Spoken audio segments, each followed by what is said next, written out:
I'm hoping the Big Ten has to modify their system for us. Probably like getting grade 10 sandpaper rubbed on your face every day. I mean, we say it all the time, whether, there's two types of turds. You're a sinker or you're a floater, but you're still a turd, right?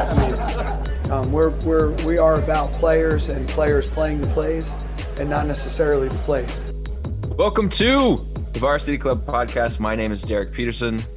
Fall camp begins soon for Nebraska in earnest. Depending on when you're listening to this, it's already begun. We're recording this on a Thursday morning. We will be talking to Scott Frost Thursday afternoon because after an hour and a half of talking to the media a week ago, he didn't get his fill and he wants to talk to us again. So he's going to be doing that for just a little bit Thursday afternoon as a way to kick off fall camp. Thursday night is the NBA draft, which means something to me. I know it means nothing to my guests and probably to any of my listeners, but it will mean the end of dumb Shai Gilgeous-Alexander trade. So that means the football season is right around the corner. So I have joining me three of your favorite Hail Varsity writers, and we're going to do just a little bit of a roundtable discussion to kind of preview the season as it's coming up. So I will introduce you one by one so that everybody can say hi or have a little quippy remark if you want to. Greg Smith, hello, how are you? Hi, I am well. I don't care at all about the NBA draft, sorry. We also have Brandon Vogel, who is on a little bit of a time crunch, so we might lose him later in the podcast. But Brandon, we have you right now. How are you? Doing well. My 3-month-old only woke up one time in the night for the first time in his life, which felt like breaking the 4-minute mile. So that's wonderful. Well. You're at the age where you can say for the first time in his life for things, and that seems like a cool thing to be able to say. It is. I said to him this morning, I think it's going to be the hottest day of your life today, which is accurate. That's cool. We also have Jacob Padilla, who hopefully is recovered from the NBA Finals. Jacob, how are you?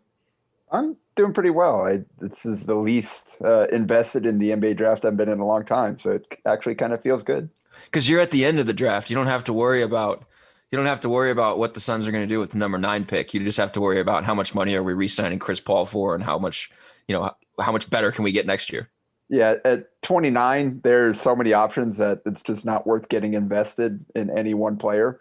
So I'm kind of just sitting back and waiting to see what happens. Well, thank you all for being on. We will talk football. I gave you guys sort of a itinerary, a run through last night. We're going to stick to that as best as we can. We're just going to preview some, I guess, major storylines. I've got questions for you, like the most important player on offense, on defense, most important game on the schedule, who's going to pop this year. We'll start big and then sort of kind of work our way into the minutia. Brandon shared this. I don't know where he got it from. If he wants to share where he got it from, he can. But the over-under for Nebraska's win total this season was set at 5.5. So that's where we're going to start. You going over? Or you going under that win total? Brandon, we'll start with you. Yeah, that number was from one of the offshore sports books, the kind that always sends out their numbers because they hope you'll write about it. It's just kind of a PR thing. The actual markets that I looked at last night were Nebraska at 6.5. Either way, I'm over on 5.5. I think that number is too low. I'm not convinced it's a real number. So over for me. Are you over on 6.5 too? Probably, but I'd be a little bit. I'd be much more nervous about it at that point. Where does Put that me down for 7? Put you down for 7. Where does the nervousness come from? Just where Nebraska's been the past 3, the fact that you can look at kind of the best parts of what they do, but the consistency just hasn't been there. And then the schedule. So it's kind of a tough one to say, over easy, but at 5.5, that's too low. Yeah, the schedule is rough. Jacob, to you next. 5.5 is the number. Are you going over? Or are you going under? At 5.5, I'll go over. At 6.5, it would be a much harder decision for me, especially if I'm actually making a bet here, which I'm not. And for the reasons Brandon said, just kind of waving generally at the last 3 years here. It's just hard at this point to count on Nebraska to take care of business against the teams that they should beat or the teams that are kind of on their same level. And so that's what they're going to have to do to get to 7 wins this year. And then you've got the other ones that are going to be even tougher. So I think I'm sitting I'm sitting at 6 right now. Just kind of conservatively going there. I think that the team will be better. There will be significant improvement in certain areas, but I don't know that I can assume that they're going to fix all the weird stuff that's been happening the last few years. Well, the thing that's fun about the Big Ten West right now, I guess not fun from Nebraska's perspective, but you talk about teams Nebraska should beat. There's only one team on the schedule that Nebraska should beat if you put much stock into preseason projections, and that's Illinois, with a first-year head coach sort of going through the rebuild process again. And everybody else, you can sort of make the argument that should be a coin flip game for Nebraska, including Purdue, including Northwestern, because they're the defending Big Ten West champs. So like, you talk about having to play Michigan and Ohio State on your crossover, Oklahoma on your non-conference, and you get into the Big Ten West play. Coaches talked about it at the Big Ten Media Days last week. Like, the Big Ten West is tough, and it's getting tougher as Jeff Brom maybe has some good pieces at Purdue, and Northwestern is still there, and Nebraska's getting better, and Minnesota, who I guess, spoiler alert, is Brandon's dark horse if he wants to talk about that this season. In the West, I should say, not overall for the conference. Greg, over under 5.5. Where do you land? Man, you stole the words right out of my mouth, unfortunately, which means I am leaning under on the 5.5. I should have just gone to you right away. I'm sorry. Yeah, it's fine. And actually, what you said is my reasoning, is because the one game that you feel like they should win is Illinois.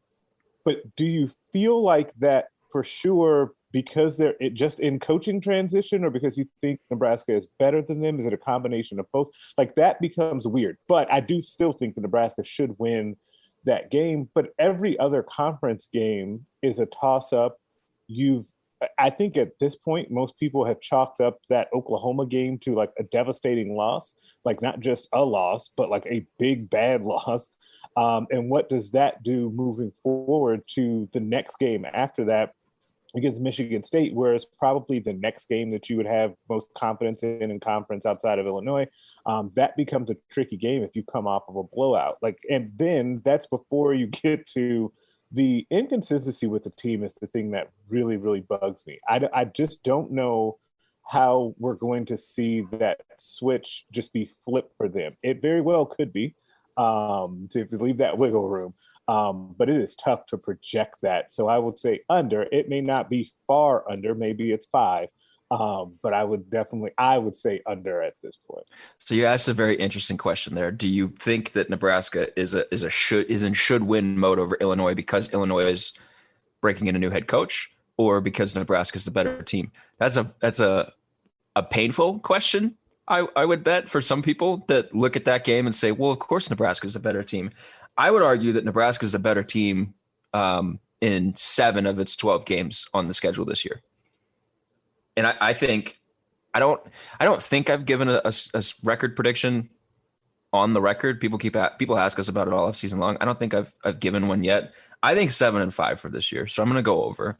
I think they're going to beat Wisconsin, and I think they're going to lose to Michigan State coming off that Oklahoma game, which we can talk about if you guys want to. When I put that in the Slack group, Brandon was sort of taken aback by that because Michigan State projects as going through some struggles, and they don't really have a great quarterback. But yeah, I think Nebraska should be better than the opponent in more games than not this upcoming season. So like for me, Illinois, it's a matter of Illinois has a new coach. They're in the rebuild process, but also Nebraska's better, and they know they need that game, which I think counts for something. Fordham, obviously, Buffalo would have been more interesting if Lance Leopold had stayed. I think they're a better team than Northwestern. I think Northwestern is going to struggle this year. I think they're, I guess, maybe not a better team than Minnesota on paper, but I think that they can win that game. I think they'll beat Purdue. I think they'll beat Wisconsin. So I've got losses to OU, Michigan State, Michigan, Ohio State, and Iowa to close out the year. We'll see what a 7-5 year, if that comes to pass, what that looks like with losses to Iowa and Ohio State to close out the year. I'd be curious what the kind of vibe is around that season. But I think Nebraska can get to 7-5, and I think even in that record, there are 1 or 2 games that are sort of could go either way in my mind. So I'll open this up. Does anybody have thoughts about what I said, what anybody else said? We'll open this up and then move on. I think my thoughts probably will fall under the next topic on some of what you said there. So I'll kind of hold for now. Yeah, to your Michigan State point, like Michigan State, I think is one of the more dangerous teams in the Big Ten because there are almost like no expectations for them. You know, most of the preview mags I've looked at and kind of conference projections have them last in the East because people really like Rutgers at the moment, and I like Rutgers too. So like that your pick of Michigan State surprised me, Derek, but I'm also kind of looking at them and being like, they're on a total free roll here and they're going to jump up and surprise some teams. It's just a matter of who it's going to be. I think people talk about like, okay, what's the game on this schedule early on where we're going to learn a lot about this Nebraska team, and surely Illinois, how they come out to start the season, what's the sense of urgency with that game? That'll be telling. But I think too, coming off of the Oklahoma game, if what we expect to happen happens, and that game is not competitive, let's say into the fourth quarter, what does this Nebraska team look like? Because Scott Frost has talked about we need confidence, we need momentum for this team. These guys just haven't had a ton of confidence. So if you go on the road to a hostile environment and you lose big, and then you have to turn around and go on the road again to a Michigan State team that, part of my thing with Michigan State, I like Mel Tucker as a coach. I think he's a really good coach. And I think that plus them being at home will sort of help them. And the fact that they're like, well, we don't got anything to lose. We're playing with house money right now. That's sort of an interesting spot for Nebraska. Coming off of Oklahoma, they're going to have Northwestern at home for homecoming the following week. That game always means something to Nebraska. So like, what kind of display do we get from Nebraska on the road against Michigan State after probably a disappointing loss?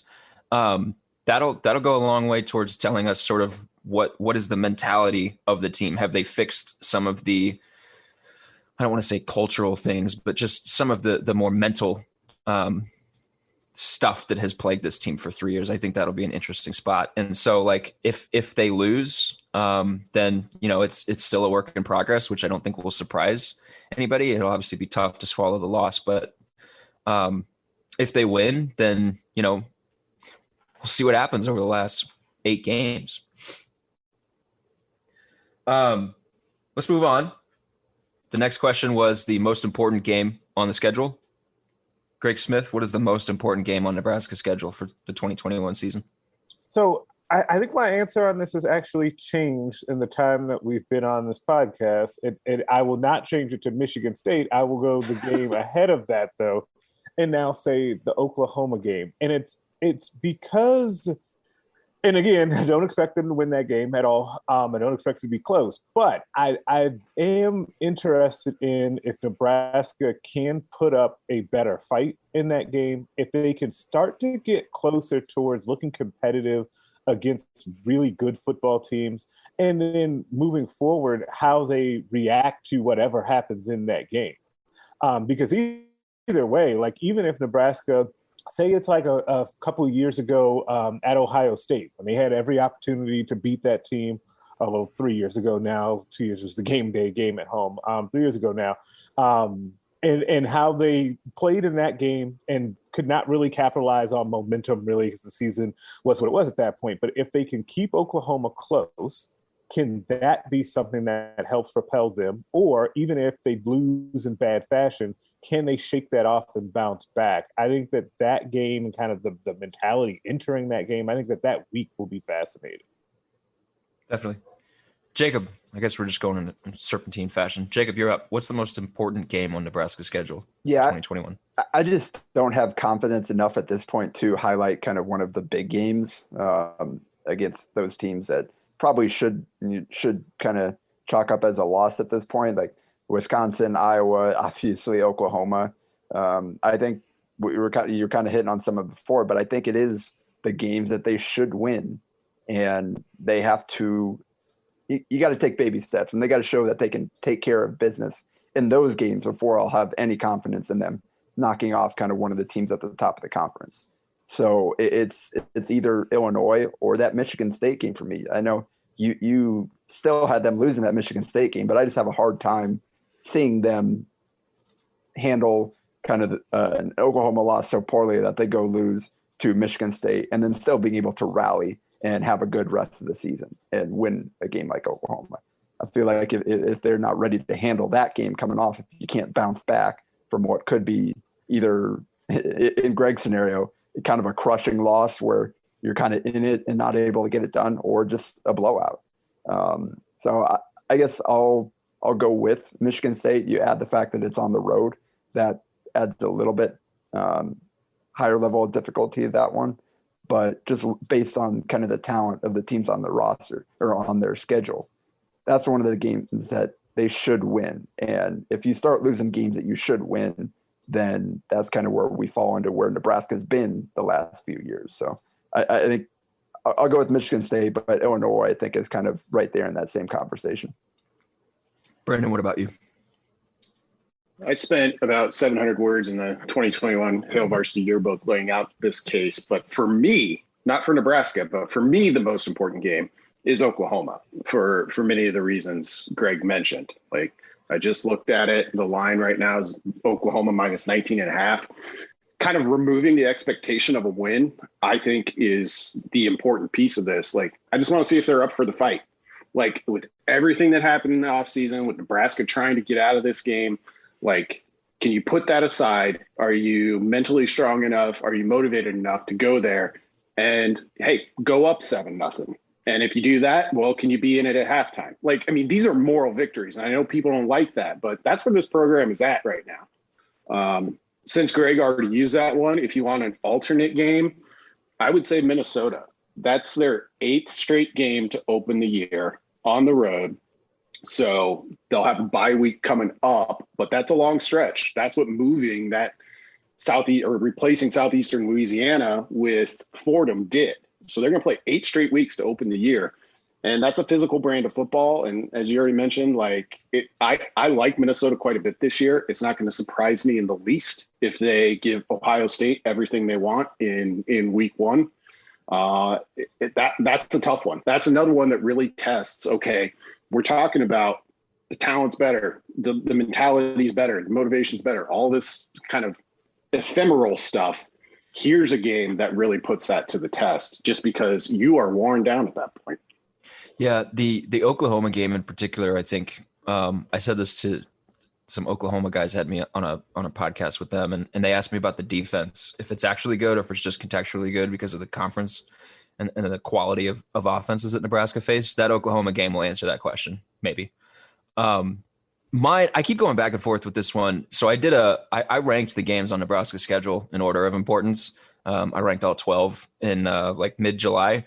And I had Northwestern at 7. I think earlier in the offseason, I would have said Northwestern was maybe one of the more important games on the schedule, just because let's say Nebraska is 3-2 coming out of the first 5 games. That Northwestern game before they play Michigan, Minnesota, and then have the closing stretch with Ohio State, Wisconsin, and Iowa. That Northwestern game could be pretty important. You know, there's a big difference between 4-2 and 3-3 heading into Michigan. But to me, like, the game that I put at the top of that list in early July is still the game at the top of the list for me. It's Iowa on Black Friday. Bill Conley's S&P Plus system projects Iowa as the best defense in the country. I don't know if I go that far with them. I think they're certainly going to be really good. They've got some stuff to replace on the defensive line, which would be interesting. But I really, really like their running back, Tyler Goodson, and I think they've got the best center in the country. I just think Nebraska's lost, was it 6 straight in this series now? And, you know, the phrase that I wrote to sort of close out that was, do you want to be taken seriously? You win this football game. For Nebraska, it got trolled by Iowa. It got dunked on pretty hard by Iowa on social media this offseason. And that's kind of where they're at with this thing. Iowa can just point to the scoreboard as a means of trolling Nebraska, dunking on Nebraska, whatever you want to say. So, I wonder if Nebraska misses a bowl game but beats Iowa, how people feel about that. I think this Iowa team is going to test the things that Nebraska does well and test the things that Nebraska doesn't do well. And they've been close the last 3 years. They've been really close, and it's been mental mistakes that have done them in here and there. And so, in the same vein as Northwestern, like Iowa sort of demands that you play really sound football. And one of the things that Nebraska struggled with since I joined the beat was stopping the run, and they've made improvements. But Iowa at the end of the year is going to ask that you stop the run to beat them. And if Nebraska can do that, I think it says a lot about where this program's at. If Nebraska can come away with a win to close out the year, I think it says a lot about where this program is headed. So they're the most important game for me on the schedule. I might flip-flop again in 2 weeks, but for right now, that's where I'm at. Next question is the most important player on the offense. I didn't include this stipulation. Did anybody pick the quarterback for this question? I mean, it's the right answer. I picked him. All right. Okay. So let's talk about it. Jacob, you can go first. Yeah. I mean, in general, the quarterback is the most important player on Mario Verduzco is mad at you. He's mad at you now. Yeah. Well, I'm sorry, Mario, but that's kind of how the sport works. And for Nebraska, obviously the last few years, since his freshman year, Martinez hasn't had the strongest supporting cast on the offensive side of the ball. And part of that, I think you can point to for his struggles. But this year, if things come together, that excuse should be kind of somewhat out the door. And as a 3-year starter coming back, you have to rely on this guy to actually be able to win you some games. And there's some key areas where he has to improve. And if he does that, Nebraska's got a chance to put some points on the board this year. And that's something that they're going to have to do. They can't have a year where their starting quarterback has 5 touchdown passes.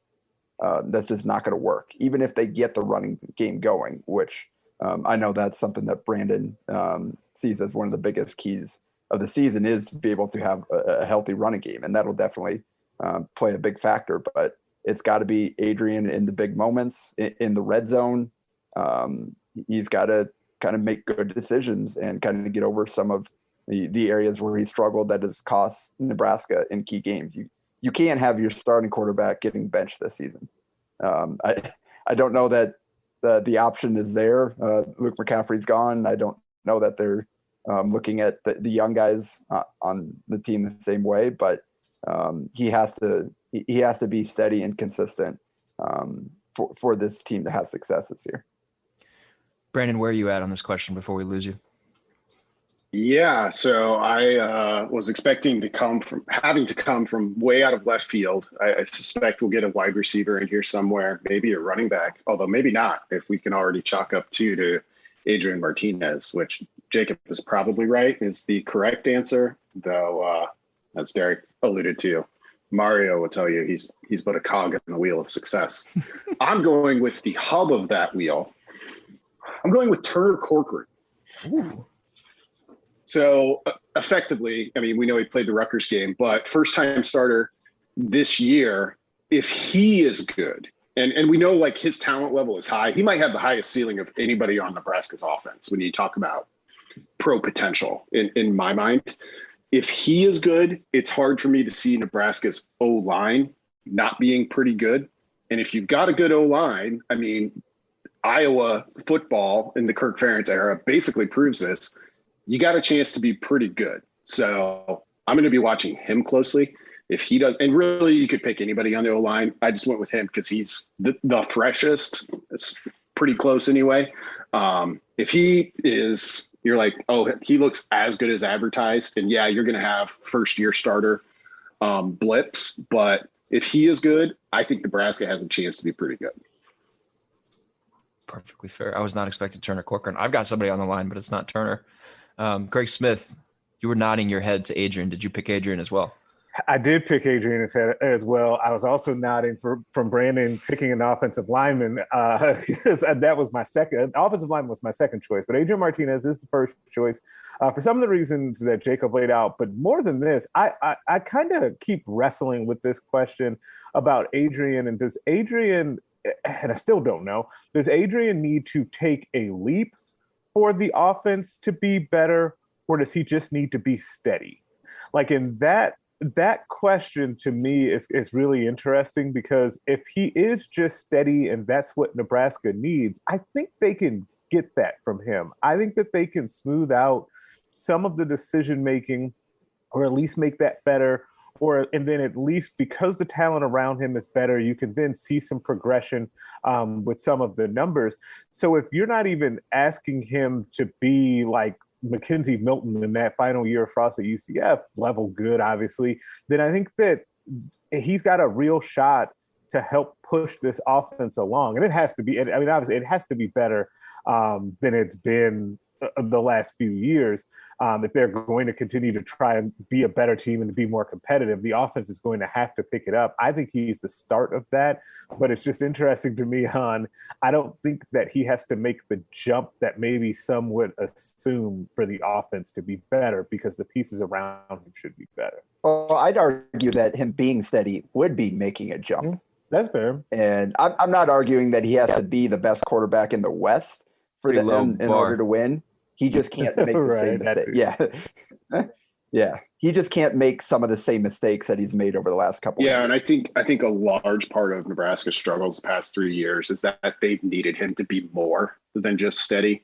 So if he is allowed to be just steady, that means somebody hit at wide receiver, probably means Austin Allen's having a great year.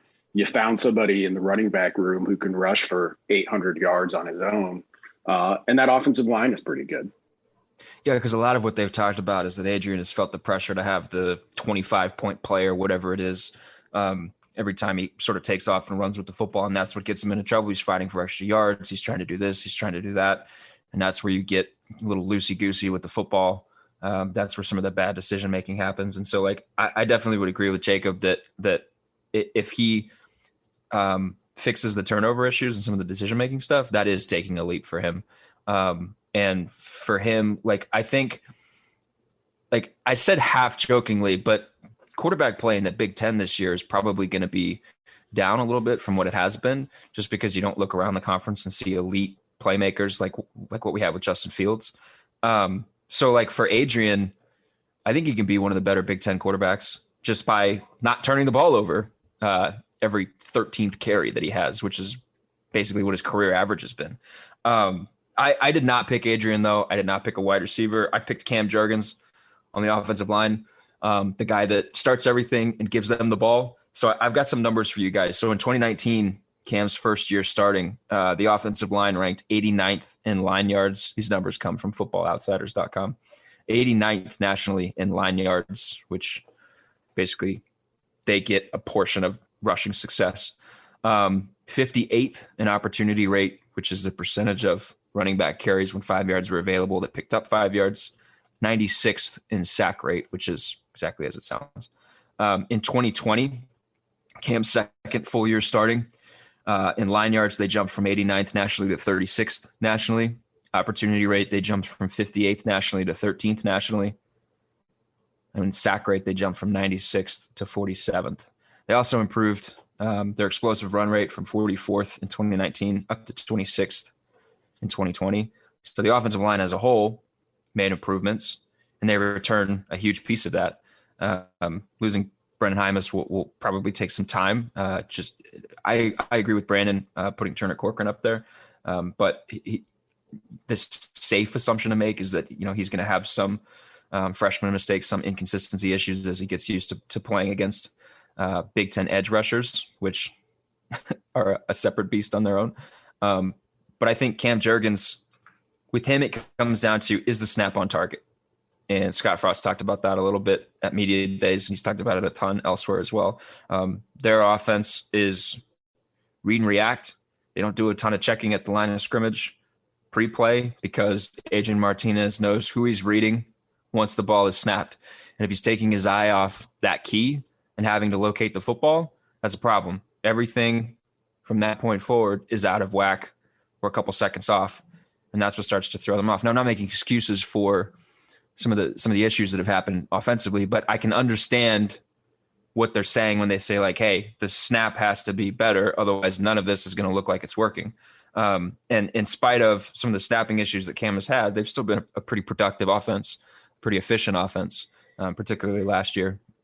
So if he is an all-conference caliber center, which I think he can be, I think their offense has the ability to continue to improve and to take sort of that next step in terms of their finishing ability, which will go a long way.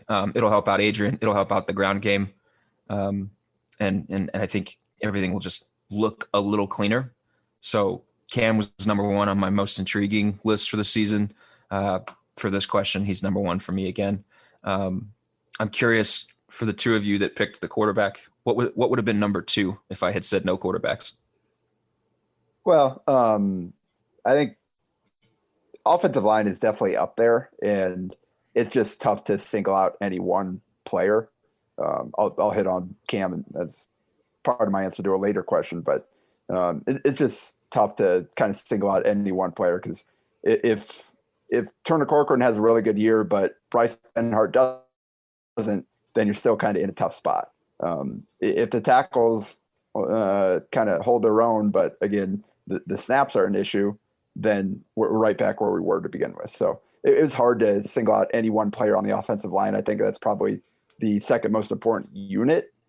But I think that's kind of where I sat on that, because it's hard to, at this point, I have no idea who to single out at running back. I think that'll be pretty important, but I don't know who it's going to be. And at wide receiver, it's also a picture that I think they're figuring out. So and I think the tight ends will be pretty solid there, be pretty reliable. So I don't know that I would single them out as the most important or anything like that. Yeah, the offensive line definitely has to be a cohesive unit, because, like Brendan Imus last year, he had a pretty good individual season, and it didn't amount to much for him when it came to individual accolades or going through the draft process. People just looked at the offensive line and said, well, Nebraska's offense didn't play well, so Hymus must not have had a good year. So to that point, it has to be cohesive. Greg, who would you have gone with the non-quarterback category? The two guys I was kicking around, if it wasn't going to be a quarterback, Cam Jurgens, good old beef jerky that you went with, and then Samori Toure, who has not come up yet on this pod. We've gone 30 minutes without him coming up, which is impressive, because I think that if he's as good as he was in the spring, and as good as he's been at Montana, then he would end up being their best receiver. But then there's a trickle-down effect there that could be really nice for the passing game that has been in desperate need of explosive plays.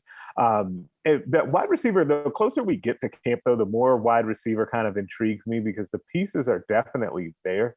It's just whether or not it all comes together, which is really just a microcosm of how you feel about the team at large. But I definitely think the pieces are there, and it starts with Toure. Sure. If you guys are listening to this here squeaking in the background, that's my dog playing with her toy. She's in a playful mood right now. So it's not you. You're not hearing things. That is definitely my dog squeaking her toy. We can move on to the same question, but on defense, the most important player on defense. I'll go first. I have picked the safety pairing of Deontay Williams and Markel Dismuke. So I think Nebraska will have pretty good linebacker play. I think Nebraska will have pretty good play.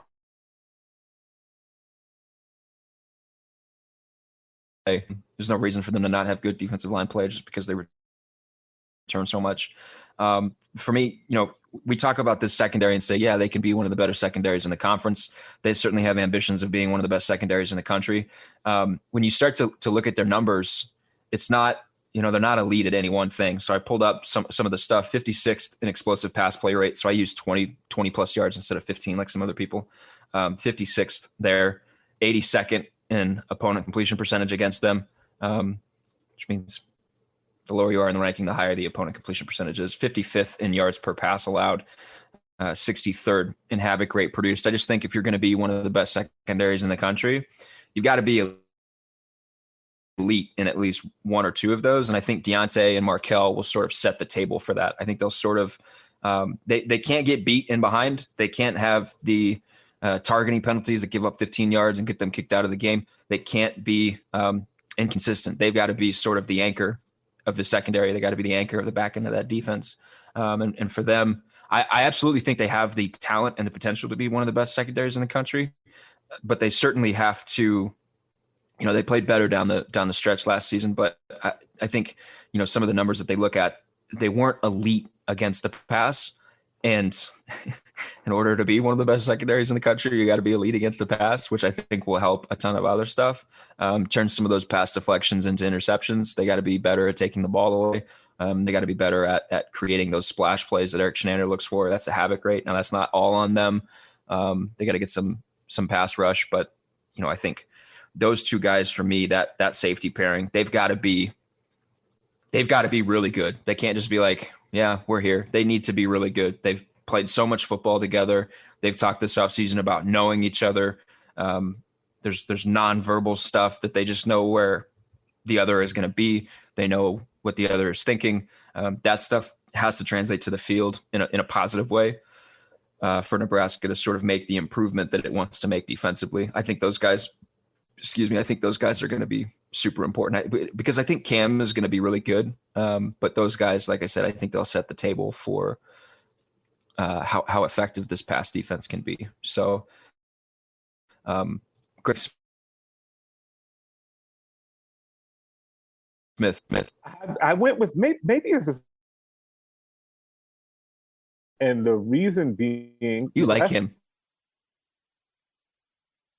I do like him. I do like him a lot. But also because I feel like he's like, I don't want to say the only hope, but he's the best hope for any type of consistent pass rush, in my opinion. Like in the last 4 years, Nebraska has only had 3 players in the last 4 years that have racked up more than 5 sacks in a season. And so can he get to 5 sacks? Like, can he get to 5 sacks and a handful of hurries to be able to affect third downs and passing situations over the course of the season? Because as Derek was saying earlier, and this is true, I agree, that quarterback play in the conference is going to be down from what it's been. It is generally not like a band of world beaters that are going out there and slinging the rock on a Saturday by Saturday basis. So if you can just put pressure on quarterbacks and keep them from just standing back there and picking you apart, even as good as we think the secondary could be, then that I think will really make a big difference, and especially in a lot of these games. We were talking about Michigan State not having a good quarterback, or you go down the list, like that could be the difference in some of these games, as Nebraska has played so many close games under Scott Frost. Like it seems like a fairly low bar to say 5 sacks. But again, like I laid out, that's only happened a couple of times over the last 4 years for Nebraska. And so to get to that bar, I think needs to be the starting point. And I think Payne gives them the best chance. So therefore, I am going with Darius Payne. Perfectly fine. It's remarkable to hear that they haven't had a guy post 5 sacks in a season in that long. Which everybody, I think when you talk about sacks, people's brain immediately goes to JoJo Domann, just right, because he is the premier playmaker on this defense. Because of the role they have him playing, I feel like his impact is just hard to quantify in some of the traditional numbers. And so that's why I think you see PFF, a place like PFF now, we quibble with how they get their numbers, but you see a company like PFF say, yeah, he's one of the 5 most impactful returning linebackers, not just in the Big Ten, but in the country. He's interesting, but certainly, I mean, he didn't have a sack last year. I'm looking at it right now. He didn't have a sack last year. And yet, we're saying he's one of the best playmakers on the defense, but didn't have a sack at outside linebacker. It's just interesting. Jacob, where are you at on this? I am at JoJo Domann. So there you go. Nice little segue there. Nice segue. And I think the fact that they couldn't take him off the field last year kind of speaks to how important they think he is. And especially kind of because he is able to play so many different roles. And I the kind of point that you were talking about is the role that he's playing in last year. I personally would like to see them kind of unleash him more as kind of a disruptive player, let him get after the quarterback a little bit more.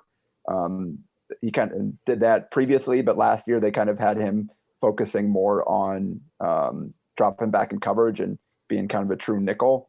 And then a little bit against the run as part of that. But you didn't really see him blitzing very often. I'd like to see them kind of use him more that way, or at least kind of mix it up and give him a chance, especially if one of those guys on the other side doesn't emerge as kind of a go-to pass rusher. I think Greg's answer of Payne is really interesting, and I just couldn't get there for this particular question for most important. I think he could be kind of one of the big swing pieces on this defense. If he is ready to kind of step up and be a consistent pass rusher, it changes things. But if he's not, if he's just kind of another bit piece, I think Nebraska can still be a good defense just based on kind of what they were last year and making small improvements kind of throughout the defense. So I don't know that I'd put Payne as the most important right off the bat, but he's definitely kind of one of the more interesting. I just think with Doman's ability to impact the game so many different ways, and again, like the value that they seem to have in him, I think he's probably the answer here. And especially, I don't know, there aren't, like, we talked about Javen Wright and Isaac Gifford as guys that are kind of understudies to Doman in that role, but are those guys ready to go out there and do what Doman does right now? I don't know if you can say yes at this point. I feel like Ben Stille is going to be a huge part of this defense, but I like the defensive line. And I feel like there are a few different guys in that room. So if Stille were to miss a game or two, you have guys that can step up. You have Casey Rogers that can step up and kind of fill that role, guys like that. So I feel like Stille is kind of one of your best defensive players, but in terms of the most important, I feel like you've got other pieces there. Your secondary answer was a good one as well. And Deontay Williams in particular, I think, has a playmaking potential. Can we see more of that this year? And if we do, I think he certainly vaults himself up that list, like you said. So we have 2 outside linebackers, 2 defensive backs. Brandon, are you on the defensive line with this question? Most important defensive player for the new season? I am. So in the off season, we always kind of look at these things and we try to piece together this is how things could go defensively, and this is how things could go on offensively. And it always assumes like kind of everyone's available in total health, which is never reality. But I think the biggest, I feel good about Nebraska's defense. Like a major drop off for them would be like the one thing I'm totally not counting on this season. So with that assumption, I think the biggest growth area for them is some increased pass rush. And the longer I've looked at Casey Rogers 2020, the more I think he could be the guy to offer that and to kind of nudge Nebraska into that growth territory as a defense. So that's where I'm going. I wouldn't expect him at the end of the year to be their sacks leader or anything like that. That'll probably come from the outside linebacker spot. But in terms of getting something that they didn't have last year, I think he's their best bet when it comes to pass rush. I love that we all had different answers to this question.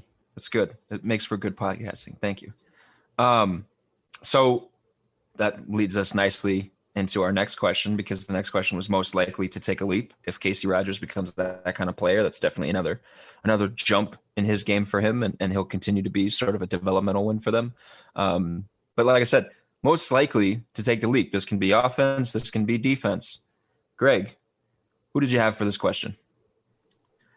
This one was a very tough question for me, but I've settled on Luke Reimer. I think that he's a guy that when he's been 100%, he's been very, very productive. And there's been games, obviously, that he played through. I think it was an ankle injury that he had during the season last year, and it's been kind of in and out of the lineup. But in 6 games last year, had 40 total tackles, 29 solo tackles, 5 tackles for loss, and 2 sacks.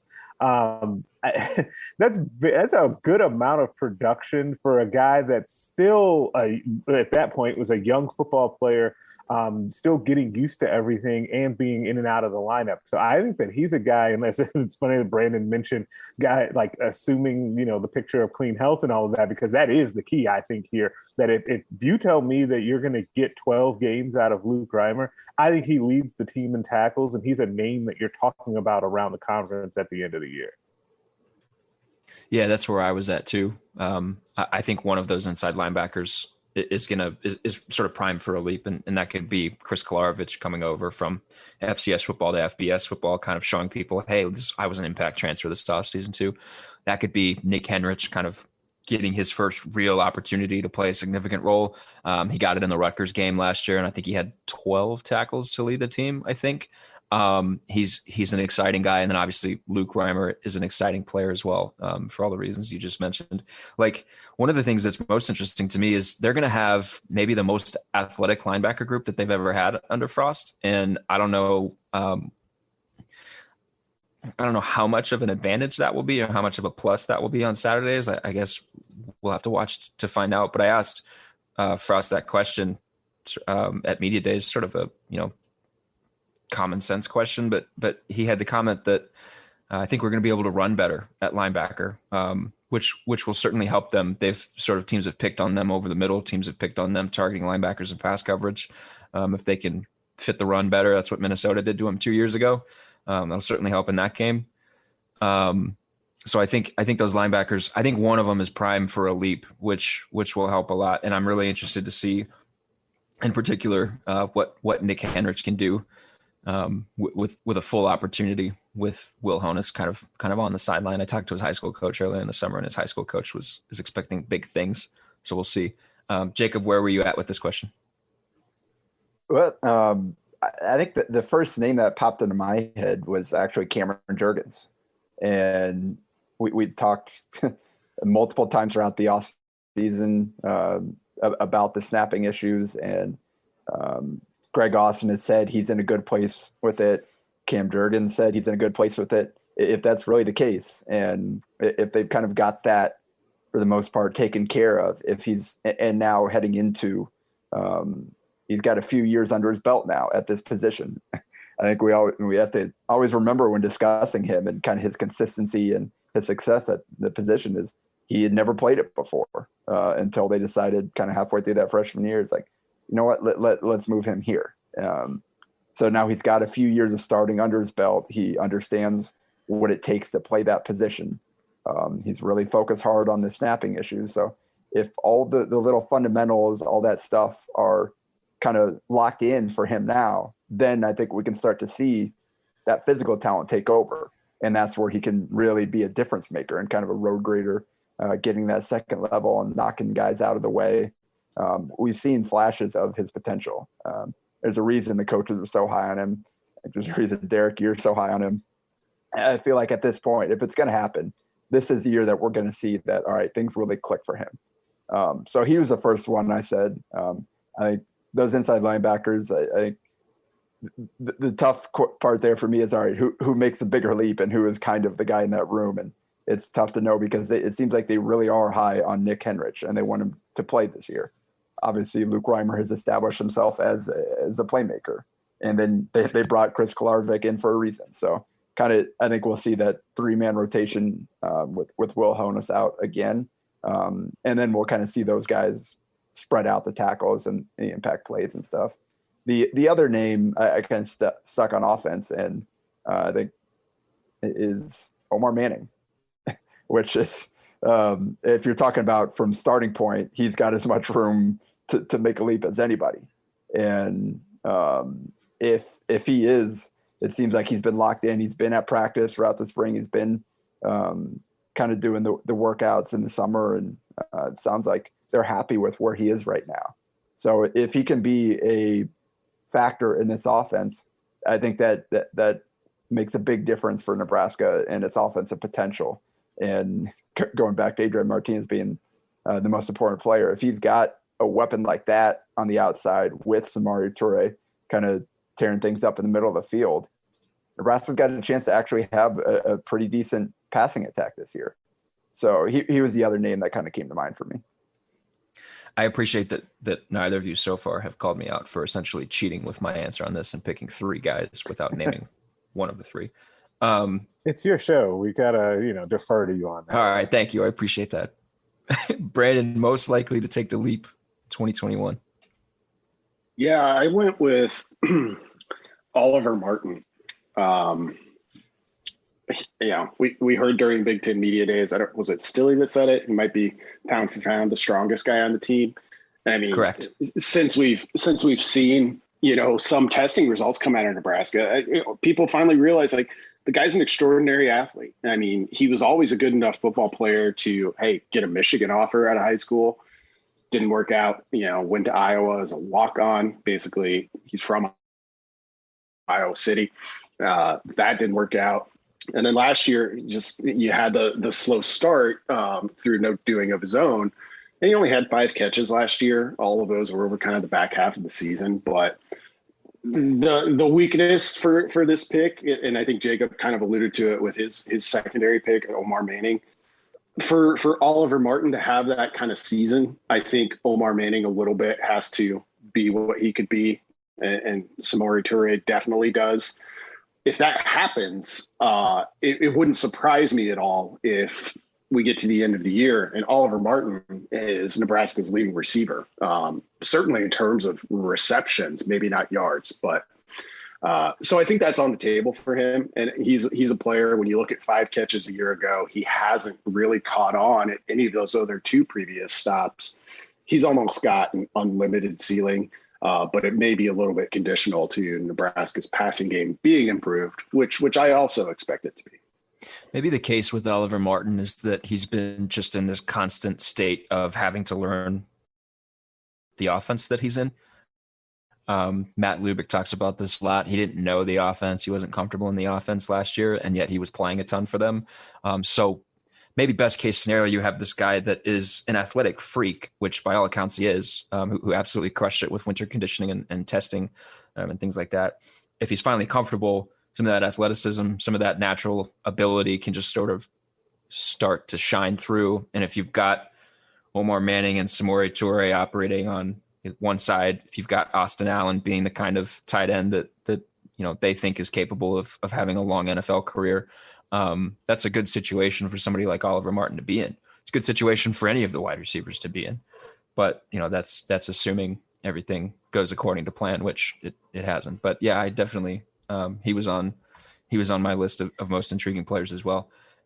Let's move to the last question that I have for you guys. The area of improvement for Nebraska that is most in need of improvement in 2021. Brandon, we'll go right back to you.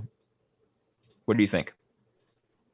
Explosiveness on offense, which you guys have heard me talk about for a couple of months now. Like it's the whole game in 2021 to me for Nebraska in particular. 52nd in explosive plays percentage last year, which wasn't bad, but that was heavily reliant on the run game, which itself was a lot of quarterback run, providing those explosive plays. I wrote a little bit about it this past week and kind of looking at Minnesota in 2019 and Nebraska in 2021, but that was kind of tip the iceberg in terms of some of this drive data that I've looked at. And the broad way to say it is Nebraska has to go too far and it takes too long to do it too often. And that's not college football anymore. Like you need those 4 or 5 play scoring drives. And it's really the biggest difference. Like if we started from a point of like, oh, Frost is coming from UCF and yeah, they're not going to average 50 points because this is a Big Ten. But you're going to have some of that. The biggest difference is like they start too many drives in kind of the 75 to 80 yards to go territory. And okay, that's where most drives start. But they don't have those where they pick up 30 yards on one play and all of a sudden you're scoring in 4 or 5 plays instead of 8 or 9. And that's a big piece of the discussion when we talk about, oh, there's too many fumbles, there's too many mental mistakes. The longer those drives take, the more exposed you are to those sorts of things. So if Nebraska starts getting some quick scoring drives, I think a lot of that stuff goes away. And it may not even go away. You may just have reduced your risk of those kind of things.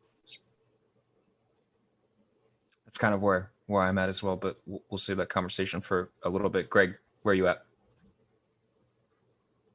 It's an offshoot of what Brandon said, actually, and it's passing touchdowns. Like Adrian Martinez last season had 4 passing touchdowns, and that'll be at a weird shortened season. But still, that number jumps out to you, right? 1, 2, 3, 4 is not going to get it done. In Nebraska, to be that type of explosive offense that they need to get closer to that Brandon was just laying out, some of that's going to have to come from the passing game, which is so weird because all of this stuff kind of plays together because the thing goes back to what we were just talking about painting that picture at wide receiver, which is totally realistic. Like, I don't think that it's like so far out of bounds to think that, okay, if Omar Manning is out there consistently, Toure is what we think he can be in the slot, that third receiver, who I think is Oliver Martin at this point on the outside, he obviously is athletic enough to command some attention.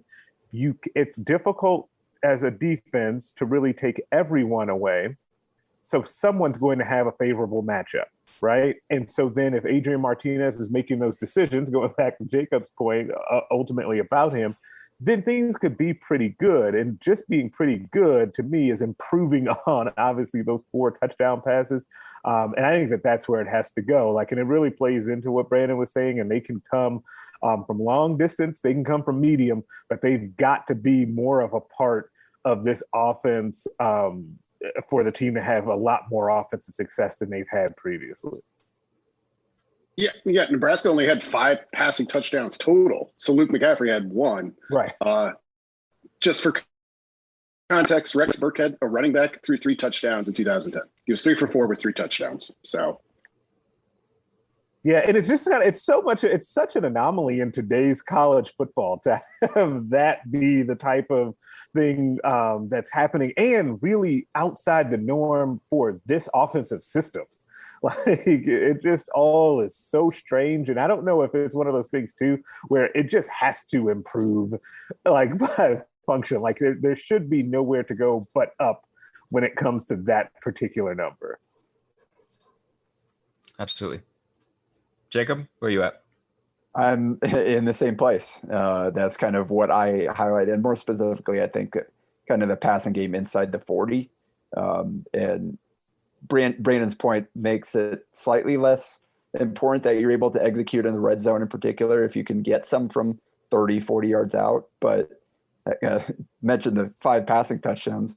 The longest touchdown, I think, was a jet sweep. The ball traveled like a foot in the air on that Xavier Betts touchdown. So you take that out, and it's even more depressing, I would say. Well, it was just a little pop pass. Yeah. It should have been a run. Those should be classified as runs. Yes. Those should that not be counts as a classified. run. Yeah, it should. Yeah. But it goes under the pat. So that, like, you take that out, and again, it's just mind-boggling how poor their ability to get the ball in the end zone has been through the air. And I think if Connor Culp is the Big Ten kicker of the year again, it'll mean bad things for Nebraska this year, because we know at this point he's not a guy that's going to be bombing from 45 yards away. If he's got a lot of a lot of field goals, that means that Nebraska is stalling inside the 40 too often. It's nice having that security blanket there, but that can't be what you're relying on. You got to go there. You got to get 7. So that's kind of, I think, the area that they really need to improve the most. And hopefully the upgrades at wide receiver will play a big part in that. And then that goes back to kind of the progress that Adrian Martinez needs to make. And there are too many times last year where they had touchdowns there, and whether it was a bad pass, the receiver dropping the ball, maybe just a couple bad play call, whatever it was, they just were not able to kind of finish off these drives with touchdown passes. So that's something they've got to be able to kind of get the ball in the end zone from 10 yards out, from 15 yards out, from 5 yards out when they're playing against the run. So kind of on the same page as Greg here, and going back to what Brandon said, that would go a long way too if you could get some from 30, 40 yards out, where you don't have to rely on kind of the field shrinking and making tighter window throws. I think that would help a long way as well. I couldn't settle on this question between. Oh, Greg, go ahead. You wanted to say something? Yeah, real quick. Sorry. But it's also another one of those things where I think this falls into the category of we've seen it be close. It just has to happen.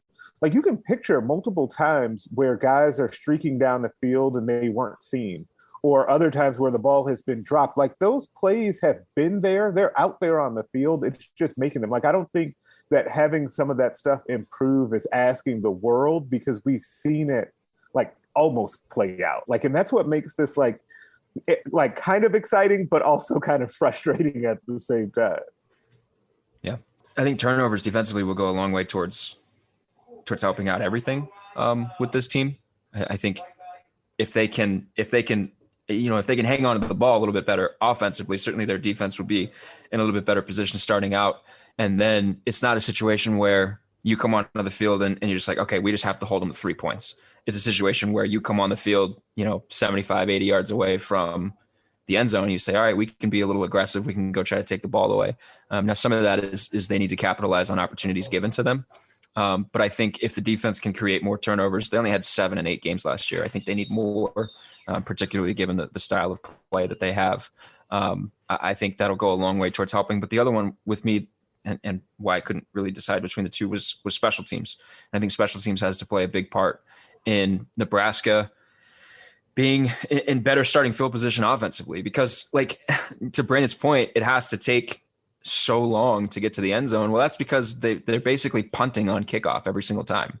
They're starting without any kind of momentum on kickoff. They're not attempting returns, even when balls seem to be returnable. I feel like they need to maybe find a way to get some production either from the kickoff return game or some production from the punt return game, and have a little bit more pop there so that their offense isn't starting drives 75 yards away every single time, because that seems like what it was. And then on the other end, they have to find somebody who can consistently hit kickoffs into the end zone, who can consistently draw touchbacks from kickoffs. And to their credit, they've done a lot of searching, turning over rocks all off season long, trying to find somebody that can hit touchbacks. That's absolutely a thing that they have prioritized this offseason. I think, just the field position battle in general, you talk about Nebraska as a team that's had to struggle and grind for everything it gets. If they can just help themselves from a field position standpoint, I think some of that stuff gets just a little bit easier, which will help a ton, I think, moving forward. So that's kind of where I was at. Any other thoughts from anybody else? One of the sort of, if we have time, wrap-up questions I had for you guys was a Nebraska number you find most interesting. Is there anything else that you want to talk about as it relates to previewing the season, previewing fall camp before we wrap this thing up? I did have one quick one, and that number is 3, and that stands for 3 games in a row wins, which is something that Scott Frost has not done at Nebraska yet. And it kind of jumps out to you again as he continues to talk about the team needing momentum and needing some wind under their sails, whichever analogy you want to use. Like, they desperately need that, which is why the other game in consideration for me is most important was that Illinois game, because if you want to have a shot at starting 3-0 and doing that for the first time under Frost, then you have to win that first one in Illinois. That number to me is something that is really, really intriguing. Yeah, that's a good one. I always like those kind of numbers. When you sit down and look at it, you're like, oh, they haven't won 3 in a row. And how many times, have we heard Frost mention over the years, like just kind of lacking momentum or just missing the chance to kind of seize momentum and create it yourself. It's like one of those where, so much of college football can be boiled down to like, just win your home games. Like, some years you're going to play Ohio State at home and it's going to be tough, and maybe that's not possible. But like during the Pelini era, where they were at 9-4 consistently, there was a long stretch there where they didn't go undefeated at home. They'd always drop that game. Like the Northwestern game, I think that first year in the Big Ten, or maybe the second year. Win your home games. That's 7 right there for a power program like Nebraska. My number is 77. That's the number of fumbles lost by Nebraska, or not fumbles lost, total fumbles, which I actually like better, because that's a measure of how often are you like putting yourself in a position to lose the football. Nebraska's done that 77 times over the past 3 seasons. So 32 games, you're looking at 2.4 total fumbles a game. Here's the rest of the Big Ten West. Iowa, 32. Purdue and Northwestern, 41. Minnesota, 42. Wisconsin 53, and then Illinois 58. So Nebraska has 20 more, almost 20 more, 19 more fumbles than the next closest team in the Big Ten West. And you can't put the ball at risk that often. It has to change. With their turnover luck being what it is it safe to assume that they've lost more than 50% of those? No, that's the thing. They've been fortunate. They've only lost 41%. Yeah. Really? So they put it on the turf that often, and you'd expect them to lose 38.5 of those. They've only lost 32. So, we're talking not a huge difference, but hey, 6 fumbles not lost. They've been fortunate to only have 32 fumbles lost on 77 total fumbles. Remarkable. Jacob, any closing thoughts from you? I don't know that I have a number, but a stat, and just kind of taken from Brandon. Yards per carry by the running backs. I think that'll point to how healthy this offense is going to be, and it will, if they can actually generate a halfback running game, that'll allow Adrian Martinez to be the guy that we were talking about, where you don't have to go be the hero. You can run the offense. You can't run the offense if he's the biggest threat out there on any given play. So, and the guy that they have to worry most about. So if they can find, I don't know who it's going to be. I don't know how long it's going to take, but if they can get a healthy halfback running game, I don't know where I would set that mark as far as what I would consider a healthy running back game there, but it's got to happen for Nebraska to be a good offense this year. I believe before the Rutgers finale last year, when Dedrick Mills had the nearly 200 yards, I believe yards per carry average from just the running backs was sub 4. Yes. That is the issue. Yeah. So there's a big fall camp storyline. Who's going to be the guy that takes that running back job? They're certainly going to want to have that job sort of shored up by the time we get to the season, or at least have one or two guys they feel like they can rely on. So there's a storyline. We'll have other storylines on HailVarsity.com. We will have plenty of fall camp coverage on HailVarsity.com. Everybody that is in this podcast right now, guest-wise, has their own podcast. So Greg Smith's is the Straight Up Breakdown podcast. Jacob Padilla's is the Nebraska Preps postgame show. Brandon Vogel's will be coming back soon, maybe soon, the I-80 preview podcast. So make sure that you subscribe to all of those. Make sure you leave them a 5-star rating and review. And just keep reading HailVarsity.com. Guys, thanks so much for coming on. I'll let you guys get on with your day. Appreciate having you. Thank you. Thank you. We'll be back next week with another podcast. Like I said, in the meantime, just keep reading HailVarsity.com. Appreciate you guys. And we'll talk next week.